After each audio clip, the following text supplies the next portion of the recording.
В рамках исполнения поручения главы государства, данной на 33-й сессии Ассамблеи народа Казахстана, о необходимости укрепления институционального потенциала Ассамблеи и усиления ее взаимодействия с государственными органами, парламентом и маслихатами, и проекта «Ассамблея, парламент, маслихаты» решением Акмолинского областного маслихата нами была зарегистрирована депутатская группа АНК в областном маслихате Берлик.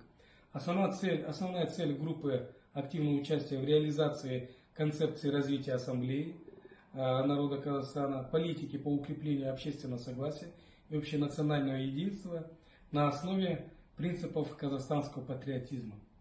В рамках утвержденного плана работы нашей рабочей группы в 2025 году запланированы встречи с этнокультурными объединениями нашего региона, а также общественными структурами Акмолинской ассамблеи народа Казахстана. Нами утвержден план работы на 2025 год. Также хотел бы отметить, что депутатская рабочая группа будет принимать активное участие в реализации ряда проектов в рамках 30-летия Ассамблеи народа Казахстана.